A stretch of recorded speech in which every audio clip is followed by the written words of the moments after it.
Students, हम आज lesson plan number 3 के पार्ट 2 पर डिस्कस करेंगे। क्या है पार्ट 2 में? हम जानते हैं कि हमने पार्ट 1 में क्या देखा, ये आपको तुम्हारा रिकैप करा देते हैं कि हमने पार्ट 1 में क्या देखा कि सबसे पहले हमें एक टॉपिक सोचना होता है कि हमें कल अपने क्लास में क्या पढ़ाना है। तो क्लास में हमने सोचा कि हमने बाजार का अर्थ पढ़ा चुके हैं, तो हमने सोचा कि हम क्यों ना आज बाजार का वर्गीकरण पाया जाए। तो वर्गीकरण हमने देखे, वर्गीकरण 3 पॉइंट्स के आधार पर करा है।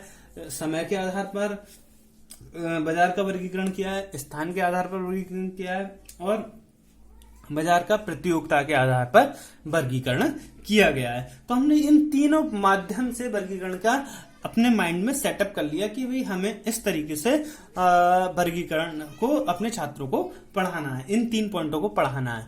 अब हमने कहा कि अब पढ़ाना किस टाइप से है, तो हमने सबसे पहले इस चीज सोचने के बाद क्या किया, पहले लेसन प्लान का प्रोफार्मा तैयार किया। प्रोफार्मा में डेट, सब्जेक्ट, सब सब्जेक्ट, क्लास, किस क्लास के लिए बना रहे हैं, क्लास कौन सा पीरियड होगा, कितना पीरियड की अवधि होगी, और उसके बाद हमने सोचा कि इसके ऑब्जेक्टिव कौन कौन से होंगे। तो इसके जो उद्देश्य हैं वो हमने 2 तरीके से बांटे हैं, जनरल ऑब्जेक्टिव और कहा जाए स्पेशल ऑब्जेक्टिव।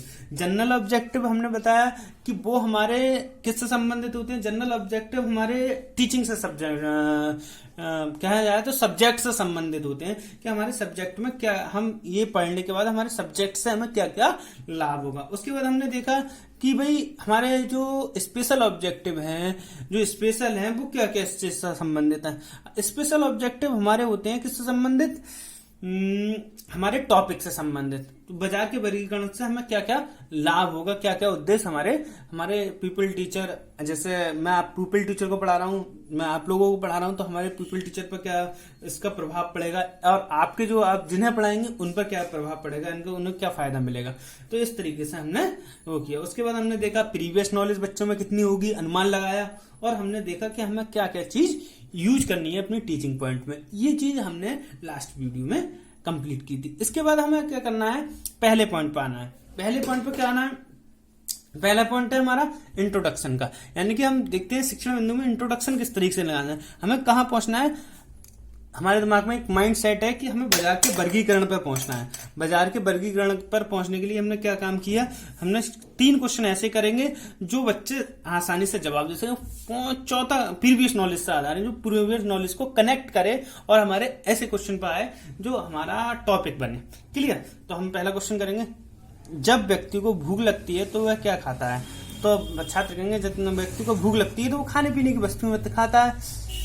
तो अब हम कहेंगे खाने पीने की वस्तुओं के नाम बताओ, तो बच्चे कहेंगे सर खाने पीने की बहुत सारी वस्तुएं होती हैं, जैसे रोटी, सब्जी, फल, दूध आदि, इन्हें हम लोग खाते हैं। भाई हम वेरी गुड।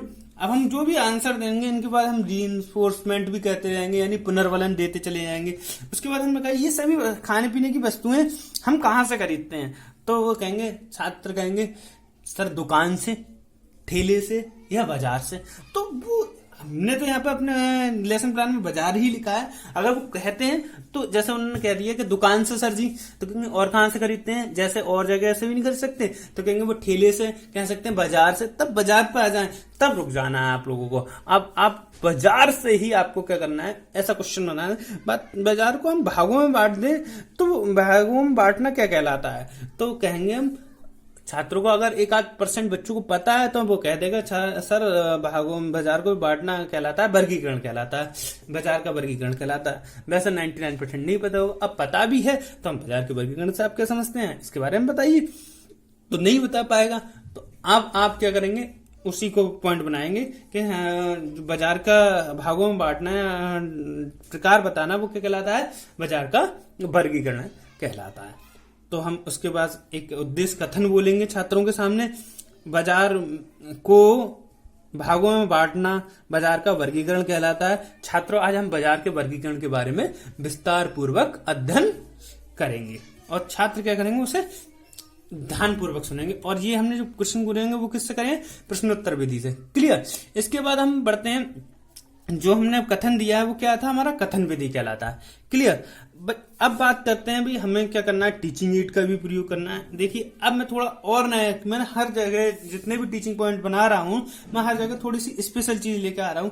जैसे मैंने ये एक समय के अनुसार बांट रखा है, जैसे दैनिक बाजार, अल्पकालीन बाजार, दीर्घकालीन बाजार। क्लियर। मैंने इसको जो चार्ट बना रखा है, जो चार्ट बनाया है मैंने, आपको बड़ा सा चार्ट बनाना है, ये प्रदर्शन विधि हो जाएगी।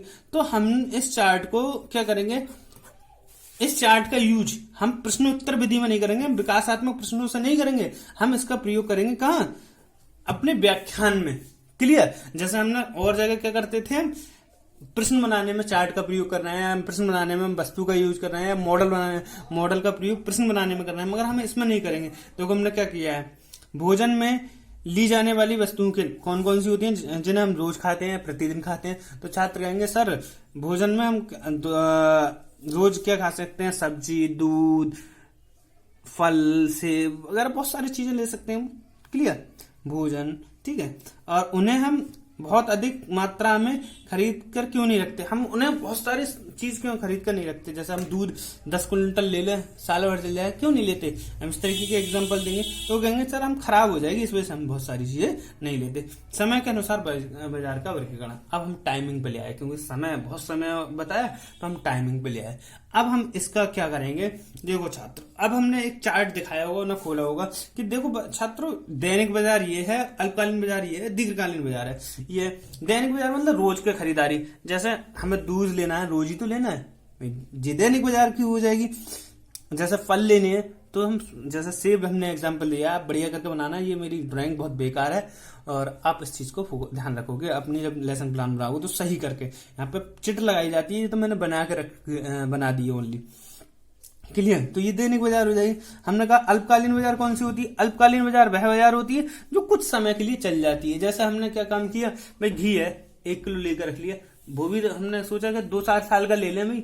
हम मान लो हर महीने में 2 किलो घी खा लेते हैं, तो हम 1 महीने के ले लेंगे, हर में 2 महीने के ले लेंगे। मगर ऐसा तो नहीं करेंगे कि हम 1 कुंटल घी ले लें, तो हम इतना ले लें। अल्पकालीन बाजार हो गई। और दीर्घकालीन बाजार कौन सी हो गई, जैसे भाई हमने गेहूं लेकर रख ली, 1 साल चलेंगे, 1.5 साल चलेंगे।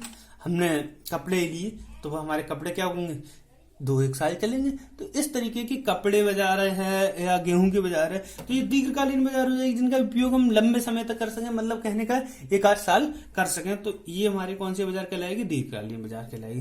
तो हम इसे हमने समझाने के बाद हम इसका एक्सप्लेन कर देंगे, लिख देंगे।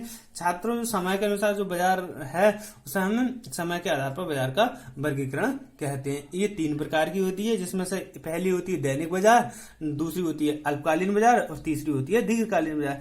दैनिक बाजार में रोजमर्रा की वस्तुएं ली जाती हैं, और अल्पकालीन में 1-2 महीने की, और दीर्घकालीन में हम लंबे समय तक की वस्तुओं का प्रयोग करते हैं। Thank you very much. Screenshot ले लो।